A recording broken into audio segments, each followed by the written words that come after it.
Saya mulai dari yang pertama ya Pak. Hmm. Ini perspektifnya Pak Isa sebagai engineer yang bikin alat gitu-gitu aja. Jadi dijawab setahu ininya. Misal kalau nanya kondisi air sebelumnya berarti yang diceritakan orang desa ke Pak Isa gitu. Yang pertama itu bisa diceritakan nggak Pak bagaimana pengalaman orang-orang desa mendapat air bersih untuk sawah sebelum ada bantuan PLTS itu? Sebelum ada bantuan, masyarakat mendapatkan air untuk sawah secara konvensional. Ada aliran air irigasi dari sungai, kemudian air tersebut diarahkan ke sawah, dari satu sawah ke sawah-sawah yang lain, yang mana ada kondisi air tersebut kondisinya kurang baik. Terus selanjutnya setelah pompa air dan alat penyaring ini menyala, kayak perubahan atau kemudahan apa saja yang paling dirasakan oleh orang-orang desa petani itu? Setelah alat ini menyala, air yang didapatkan dari pompa yang menggunakan pompa submersible dan solar panel itu airnya jadi lebih bersih sehingga menghindari adanya pencemaran air yang sebelumnya telah ada. Harapannya ke depan bisa dimanfaatkan lebih jauh air ini selain untuk pengairan sawah ya, yang lebih bersih juga dapat dimanfaatkan warga untuk aktivitas lain. Selanjutnya pada awal proyek pompa tenaga surya ini diperkenalkan di desa itu kayak bagaimana Pak tanggapan warga? Apakah warga langsung percaya atau sempat ada rasa ragu atau khawatir? Ketika awal kami mengajukan proposal ke melalui perwakilan Bapak RT, kemudian kepala desa, itu sempat bertanya untuk apa, dananya dari mana.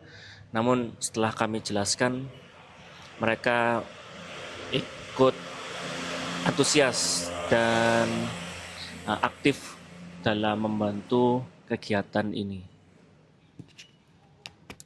Selanjutnya menurut pandangan Bapak apakah alat ini tuh untuk air atau pengukuran itu mudah digunakan oleh warga sehari-hari? Kayak bisa diceritakan pengalaman saat pertama kali memperlihatkannya ke warga teman.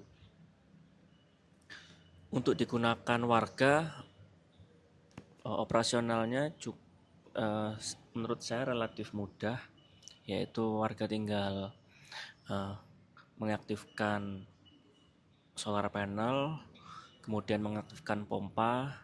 Nah, kemudian air akan keluar dari pompa itu saat jam aktif matahari ya.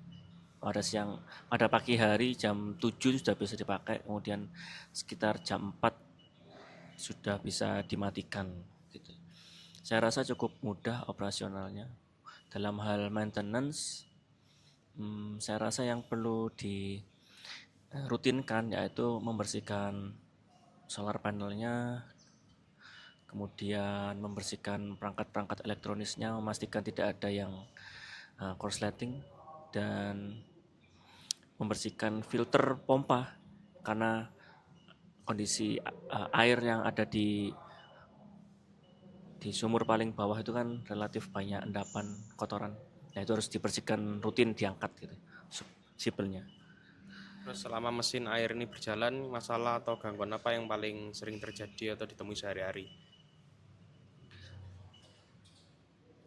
Sebelumnya yang sering terjadi yaitu pompa submersible kemasukan batu, kotoran, dan lumpur yang ada di dasar sumur. Beberapa kali kami angkat dan perbaiki ya, ternyata hal itu masih ada sumbatan-sumbatan itu. Langkah berikutnya kami kuras lagi sumurnya agar endapan kotoran itu bisa keluar. Sudah kami lakukan. Kami coba lagi, masih muncul gangguan tersumbat, batu-batu kecil itu masuk ke pompa. Nah, yang terakhir ini yang kami lakukan yaitu menambahkan filter kasa atau waring yang ukurannya cukup kecil, 1 mm harapannya bisa menyaring kotoran-kotoran yang ada di sumur sehingga pompa tidak rusak lagi. Selanjutnya menurut Bapak bagaimana cara warga atau pengelola desa merawat sistem ini agar tetap berjalan dengan baik? Apakah ada kegiatan rutin seperti membersihkan panel atau mengecek mesin? Ya, membersihkan panel saya rasa sebulan sekali, atau kalau kondisi panelnya sudah banyak debu bisa dibersihkan untuk meningkatkan daya yang masuk ke pompa. Kemudian perawatan dari sisi pompanya sendiri, sibelnya, yaitu mengangkat pompa setiap 2 bulan sekali, membersihkan lumpur-lumpur yang mungkin tersangkut di filter submersible bagian bawah itu. Kemudian perkabelan, memastikan bahwasanya tidak ada kabel yang terkelupas atau dimakan hewan, untuk menghindari hubung singkat yang ada di perangkat. Terus bagaimana tanggapan dan bentuk dukungan dari warga desa serta pihak balai desa sejak alat ini mulai dibangun sampai sekarang? Kayak bisa diceritakan contoh kekompakan atau apa dukungan warga ini? Dukungan warga yaitu bergotong royong untuk membangun pipa saluran air yang menghubungkan dari sawah ke sawah. Kemudian ketika pembangunan submersible itu dan perawatannya pasca setelah jadi, warga gotong royong juga membantu merawat pompa dan perangkat-perangkat solar panel pendukung lainnya, seperti membersihkan panelnya, kemudian membantu saat menguras sumur, membantu membersihkan filter, terus ikut menjaga lingkungan agar terhindar dari tindakan kriminal.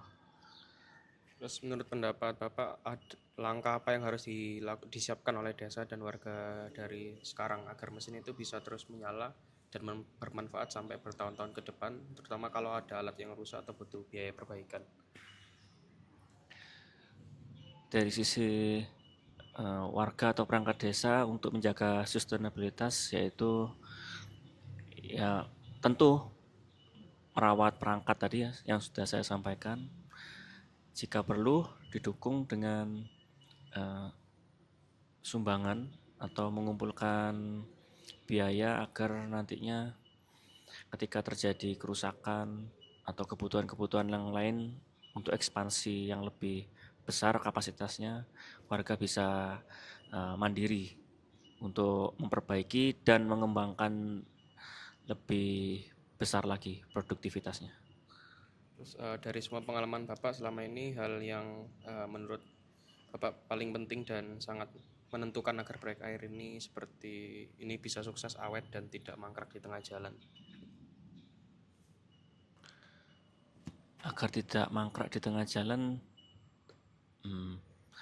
selain perawatan tadi ya, tentunya perlu kalau bisa adanya pendampingan dari expertise atau ahli berkenaan dengan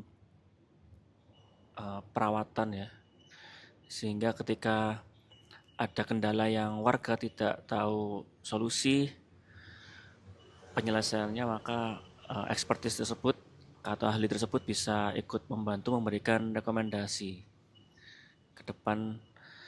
Harapannya ya bisa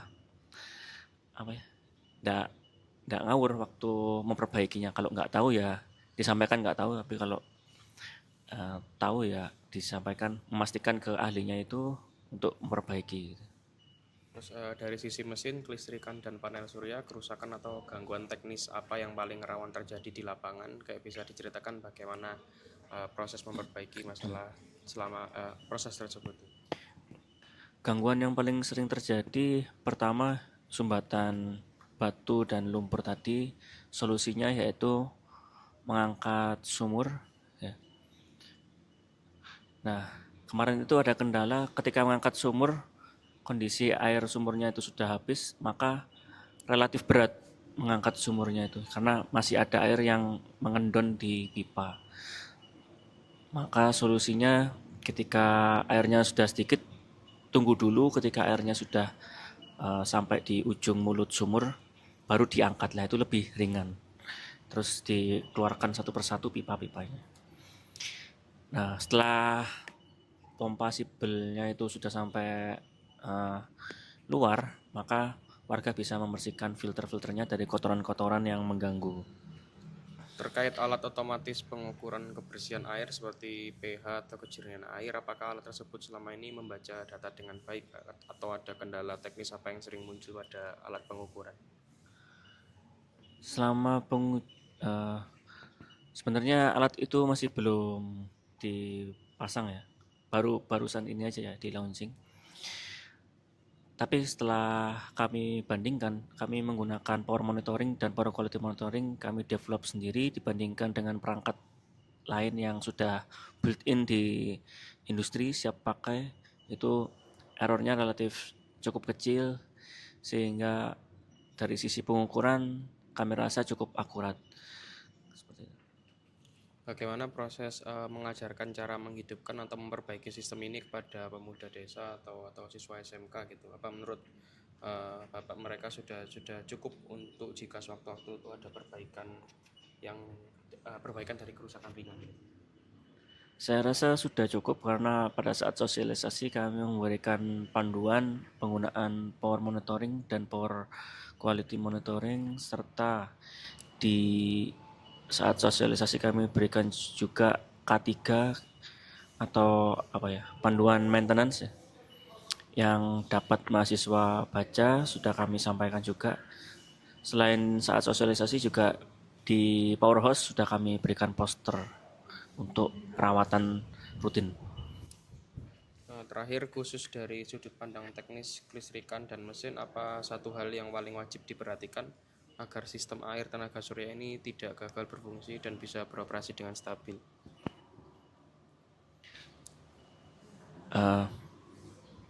Agar bisa beroperasi dengan stabil,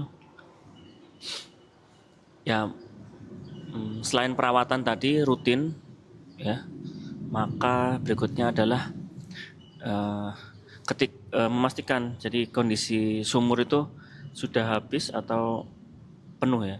Ketika air sumurnya sudah habis, berada di bawah pompa submersible, maka pompa submersible kan akan tidak menyedot air apapun. Jika itu sudah terlalu lama, maka bisa berakibat terjadinya pemanasan di pompa ya. Dan itu sangat berbahaya, bisa merusak mesin. Selain itu juga memastikan tidak ada pasir, lumpur, dan tidak ada yang kejadian aneh seperti air tiba-tiba habis terus keluar, air tiba-tiba habis keluar. Nah, itu kan sudah ada gangguan aneh ya. Segera dicek kendalanya apa. Dan mungkin pada saat pagi hari tidak dipakai, dimatikan. Terus pada saat sore hari jika mataharinya sudah tidak ada, dimatikan saja sistemnya gitu, biar tetap awet. Ya, itu aja. Makasih. Ya.